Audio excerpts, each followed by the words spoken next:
Very good morning dear students. आज हम आपके साइंस का चैप्टर नंबर 7 कंटिन्यू करेंगे, जिसका नाम है weather climate adaptation of animal to climate. ठीक, इसमें बच्चों हम लोगों ने वेदर के बारे में पढ़ लिया, समझ लिया कि वेदर क्या होता है, क्लाइमेट के बारे में पढ़ लिया। ठीक है, अगर हार्श एंड एक्सट्रीम क्लाइमेट की बात करें तो उसके बेसिस पे जो पूरा अर्थ है वो 3 कैटेगरी में कैटेगराइज हुआ है।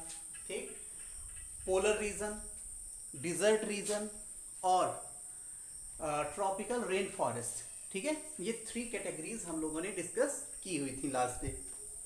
आज हम लोग पढ़ेंगे बच्चों क्लाइमेट एंड एडाप्टेशंस के बारे में। जैसा कि हम सारे लोग जानते हैं कि जो पोलर रीजन होते हैं वहाँ का जो क्लाइमेट होता है, जो डिजर्ट होता है वहाँ का जो क्लाइमेट होता है वो बहुत ही हार्श होता है, बहुत ही एक्सट्रीम होता है।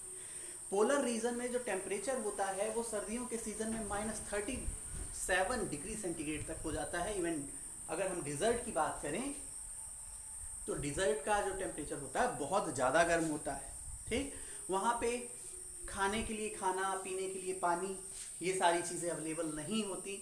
इवन अगर हम ये कहें कि डिजर्ट में दूर दूर तक वनस्पतियाँ नहीं होती, पेड़ पौधे नहीं होते, पानी नहीं होता, खाना नहीं होता, तो कुछ भी गलत नहीं होगा। ठीक है, अब सोचिए ऐसी harsh and extreme climatic condition में क्या कोई रह पाता है, रह सकता है? अगर हम लोगों को भेज दिया जाए पोलर रीजन में, हम लोगों को भेज दिया जाए कि डिजर्ट में आपको रहना है, तो हम लोग रह पाएंगे? नहीं रह पाएंगे। क्यों? क्योंकि हमारी बॉडी इस तरह की हार्श क्लाइमेटिक कंडीशन को, एक्सट्रीम क्लाइमेटिक कंडीशन को सह नहीं पाएगी। ठीक है, और हो सकता है कि जो इंसान वहां पे गया हो उसकी मृत्यु हो जाए। ठीक है, तो क्या ऐसे रीजन्स में कोई भी ऑर्गेनिज्म रहता ही नहीं है? जी नहीं, ऐसे रीजन्स में ऑर्गेनिज्म रहते हैं। ठीक है, ऐसी हार्श क्लाइमेटिक कंडीशन में, एक्सट्रीम क्लाइमेटिक कंडीशन में भी कुछ ऑर्गेनिज्म रहते हैं और बहुत अच्छे से इंजॉयमेंट के साथ रहते हैं। उनको बहुत ज़्यादा तकलीफ नहीं होती है इतनी ज़्यादा एक्सट्रीम क्लाइमेटिक कंडीशन होने के बावजूद। तो आखिर ऐसा होता कैसे? जहाँ पे कोई और इंसान या कोई जानवर बिल्कुल 1-2 दिन नहीं रह पाता है, वहाँ पे ये पूरी जिंदगी अपनी कैसे बिता देते हैं, तो उसके बारे में हम लोगों को यहाँ पे डिस्कस करना है। तो बच्चों, जो harsh and extreme climatic condition है, चाहे वो पोलर रीजन की हो, चाहे वो डिजर्ट्स की हो, ठीक है, वहाँ पे भी बहुत सारे ऑर्गेनिज्म रहते हैं। और वो कैसे रहते हैं? उनकी बॉडी जो है वो कुछ स्पेशल फीचर उनकी बॉडी में पाए जाते हैं जो क्या करते हैं, उन ऑर्गेनिज्म की हेल्प करते हैं इस तरह के extreme and harsh climatic condition में रहने के लिए। ठीक, और ये जो बॉडी फीचर्स हैं जो मदद करते हैं वहाँ पे रहने के लिए, उसको क्या बोलते हैं? एडाप्टेशन। ठीक है, तो एडाप्टेशन को अगर हम डिफाइन करना चाहें तो कैसे हम डिफाइन कर सकते हैं? एडाप्टेशन क्या है? अगर एडाप्टेशन की बात करें तो ये स्पेशल बॉडी फीचर्स होते हैं जो कि किसी भी ऑर्गेनिज्म के द्वारा क्या किए जाते हैं? डेवलप किए जाते हैं। क्यों किए जाते हैं डेवलप? ताकि ये किसी भी हार्श क्लाइमेटिक कंडीशन में सरवाइव कर सकें। किसी भी नहीं, उस पर्टिकुलर, ठीक है, जगह पे ये सरवाइव कर सकें। इस वजह से इनकी बॉडी क्या करती है, अपनी बॉडी के अंदर कुछ स्पेशल फीचर क्रिएट करती है। ठीक है बच्चों, तो इस सीरीज में हम लोग सबसे पहला जो क्लाइमेटिक कंडीशन पोलर रीजन है उसके बारे में डिस्कस करने जा रहे हैं। ठीक, जो पोलर रीजन है वहां पे टेम्परेचर बहुत ज़्यादा लो होता है। अब टेम्परेचर लो क्यों होता है पोलर रीजन में, ये हम लोगों ने लास्ट क्लास में डिस्कस किया हुआ था कि वहाँ पे सनशाइन बिल्कुल पड़ती नहीं है, या फिर पड़ती भी है तो बहुत नाम मात्र की पड़ती है, जिसकी वजह से वहाँ का जो क्लाइमेटिक कंडीशन होता है बहुत ज़्यादा ठंडा होता है। ठीक, इवन सर्दियों के सीजन में वहाँ का जो तापमान होता है वो -37 डिग्री सेंटीग्रेड तक पहुँच जाता है। तो आप सोच सकते हैं कि कितनी ज़्यादा ठंडी होती होगी वहाँ पे। ठीक, लेकिन फिर भी कुछ ऑर्गेनिजम्स हैं जो कि वहाँ पे आसानी से सरवाइव कर लेते हैं। उसमें सबसे पहला जो ऑर्गेनिज्म है वो है पोलर बियर। क्या है? Polar wear. आखिर ये जो पोलर वियर है ये ऐसी हार्श क्लाइमेटिक कंडीशन में सरवाइव कैसे कर लेता है? ये उन स्पेशल फीचर्स के द्वारा उस जगह पे सरवाइव कर पाता है जो कि इसने क्या किया हुआ है, वहां पे रहने के लिए अडॉप्ट किया हुआ है। तो चलिए उसी के बारे में जानते हैं कि आखिर ऐसी कौन कौन सी एडाप्टेशन है पोलर वियर में जिसकी हेल्प से ये पोलर रीजन में भी आसानी से सरवाइव कर पाता है। तो बच्चों, पोलर वियर जो होते हैं उनकी बॉडी के ऊपर 2 लेयर्स होती हैं। किसकी? फर की 2 लेयर्स होती हैं। ठीक, अब हम लोग जानते हैं फर की जो लेयर होती है, ठीक है, उसमें एयर ट्रैप हो जाती है। अब 2 लेयर हैं तो इसका मतलब ज्यादा अमाउंट में एयर ट्रैप हो जाएगी। और ये भी हम जानते हैं कि एयर जो है वो क्या है, बैड कंडक्टर ऑफ हीट होता है। ठीक, इसके अलावा उसकी स्किन के नीचे, पोलर वियर की जो स्किन होती है उसके नीचे एक लेयर होती है फैट की, खूब मोटी सी फैट होती है स्किन के नीचे। ठीक, तो टोटल हो गई 3 लेयर्स। ये 3 लेयर्स जो होती हैं ये एज अ इंसुलेटर वर्क करती हैं। तो इनकी बॉडी की हीट जो होती है वो बाहर नहीं जा पाती और बाहर की जो हीट होती है वो अंदर नहीं आ पाती, जिसकी वजह से पोलर वियर आसानी से वहां पे सरवाइव करते हैं, उनको ठंड नहीं लगती। ठीक है, पहला एडाप्टेशन तो ये है। अब बात करते हैं दूसरे एडाप्टेशन की। इनका जो बॉडी कलर होता है वो कैसा होता है? व्हाइट। और स्नो का जो कलर होता है वो भी कैसा होता है? व्हाइट। अब दोनों जो कलर है वो क्या है? सेम है। ठीक, तो इस तरह से जो पोलर वियर होते हैं वो अपने प्रीडेटर से या अपने प्रे से अपने आप को आसानी से बर्फ में छुपा लेते हैं। ठीक है, इस तरह के फीचर को क्या बोलते हैं बच्चों? कैमोफ्लेज बोलते हैं। ठीक है, मतलब अगर कोई ऑर्गेनिज्म का बॉडी कलर इस तरह से है कि वो अपनी सराउंडिंग में क्या करता है, अपनी बॉडी को छुपा लेता है, हाइड कर लेता है, तो ऐसे फीचर को क्या बोलते हैं? कैमोफ्लेज। तो कैमोफ्लेज पाया जाता है किसमें? पोलर वियर में। वो स्नो में क्या करता है, अपनी बॉडी को आराम से छुपा लेता है। किससे? अपने प्रीडेटर और अपने प्रे से। अच्छा, इसके अलावा और क्या बॉडी फीचर्स होते हैं इसके अलावा अगर बॉडी फीचर्स की बात करें तो बच्चों, पोलर रीजन में जो वाटर बॉडीज होती हैं, ठीक है, उनका पानी ठंडियों के सीजन में क्या होता है? एकदम जम जाता है।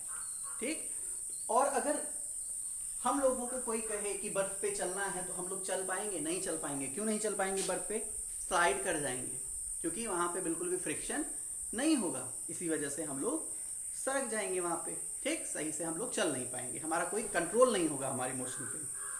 लेकिन पोलर वियर जो है वो आसानी से चल पाते हैं ऐसी जगहों पे। तो भाई कुछ ना कुछ तो चीजें होंगी उनकी बॉडी में जिसकी वजह से वो चल पाते हैं। तो उसके बारे में बात करते हैं बच्चों। उनके जो पॉज होते हैं ना, ठीक है, उनके जो पॉज होते हैं, पॉज में क्या होता है? उनके नेल्स, नाखून उनके, ठीक है, नाखून बड़े नुकीले नुकीले और काफी लंबे लंबे होते हैं, जिसको हम लोग क्लॉज बोल सकते हैं, पंजे बोल सकते हैं। ठीक, ये क्या करते हैं, जब इनको चलना होता है तो बर्फ में अपने नाखून को धंसा लेते हैं, चुभा लेते हैं, जिसकी वजह से ये आराम से बर्फ के ऊपर चल पाते हैं। तो ये हो गई तीसरी एडाप्टेशन। ठीक, इसके अलावा पोलर वियर के पास बहुत ज्यादा हाई सेंस, स्मेल का सेंस होता है। मतलब वो किसी भी चीज को बहुत अच्छे से सूंघ पाते हैं, बहुत तेजी से सूंघ पाते हैं। उनकी सूंघने की जो क्षमता होती है वो बहुत ज्यादा होती है। तो तालाब वगैरह में पानी ऊपर का तो जम गया है, लेकिन नीचे तो पानी होगा ना। ठीक, तो नीचे पानी होगा तो जाहिर सी बात है फिशेस भी होंगी। तो बर्फ के ऊपर से ही ये क्या करते हैं, स्मेल कर लेते हैं कि इस पर्टिकुलर जगह पे मछलियां हैं। ठीक, तो वो क्या करते हैं, उन मछलियों को पकड़ लेते हैं। कैसे पकड़ लेते हैं भाई? ऊपर से ही स्मेल करते हैं और नीचे मछली होगी, वो क्या करते हैं, उनके जो क्लॉज होते हैं बड़े मजबूत होते हैं, वहां से ऐसे उस पर बहुत तेजी से मारते हैं, जिसकी वजह से बर्फ ऊपर की टूट जाती है और वो आसानी से मछलियों को पकड़ लेते हैं।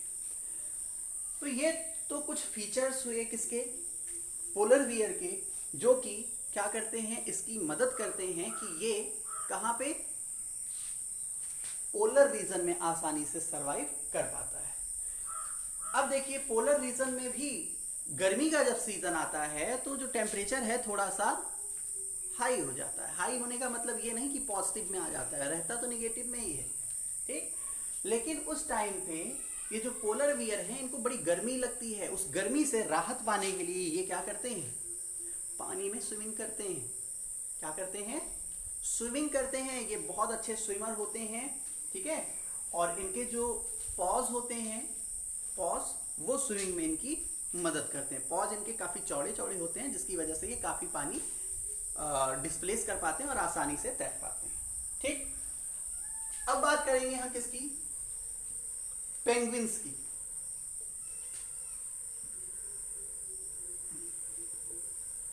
पेंगुइन्स ये दूसरा एग्जाम्पल है जो कि पोलर रीजन में आसानी से सरवाइव कर पाता है। जो पेंगुइन्स होते हैं बच्चों, इनकी भी स्किन के नीचे एक बहुत मोटी सी लेयर होती है, किसकी, फैट की, जो क्या करती है, इनको सर्दियों से बचाती है। ये तो हुआ पहला एडाप्टेशन। इसके अलावा इनका जो बॉडी कलर होता है फ्रंट से, तो ठीक है, फ्रंट से तो ये व्हाइट कलर के होते हैं, लेकिन बैक साइड में इनके क्या होता है, ब्लैक कलर होता है, जो कि इनको हाइड करने में क्या करता है, मदद करता है इनकी। इसके अलावा जो पेंगुइन्स होते हैं, ठीक है, ये झुंड में रहते हैं। ये झुंड में रहते हैं, जिसकी वजह से ये अपने आप को क्या कर सकते हैं, सर्दी से बचा सकते हैं, मतलब कोल्ड से बचा सकते हैं, ठीक। क्यों, झुंड में रहने से क्या होता है कि जो टेम्परेचर होता है इनकी बॉडी का आसपास रहने से एक दूसरे को मिलता है, जिसकी वजह से इनको कोल्ड नहीं होता, मतलब ठंडी बहुत ज़्यादा इनको प्रभावित नहीं कर पाती। इसके अलावा पेंगुइन्स जो होते हैं वो बहुत अच्छे स्विमर होते हैं बच्चों, बहुत अच्छी स्विमिंग करते हैं।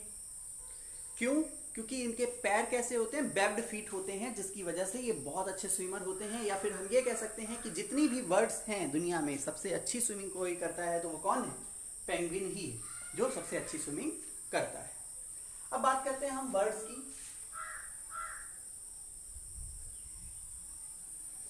कुछ बर्ड्स भी पाई जाती हैं पोलर रीजन में। जब सर्दियों का सीजन आता है तो ये क्या करते हैं, ये उस जगह से माइग्रेट कर जाते हैं। माइग्रेट करने का मतलब, सर्दियों का सीजन 1-2 महीने के लिए, 3 महीने के लिए, 4 महीने के लिए होता होगा, ठीक। उस ड्यूरेशन के लिए ये क्या करते हैं, उस जगह से काफी दूर चले जाते हैं, और जब सर्दियों का सीजन बीत जाता है तो ये वापस आ जाते हैं अपनी जगह पे, ठीक। इस चीज को बोलते हैं माइग्रेशन। तो ज्यादातर जो बर्ड्स होती हैं वो क्या करती हैं, माइग्रेट कर जाती हैं। कुछ माइग्रेटरी बर्ड्स तो इतना ज़्यादा डिस्टेंस को कवर करती हैं, लगभग 15,000 किलोमीटर डिस्टेंस तक कवर कर लेती हैं माइग्रेट करते हुए, ठीक है।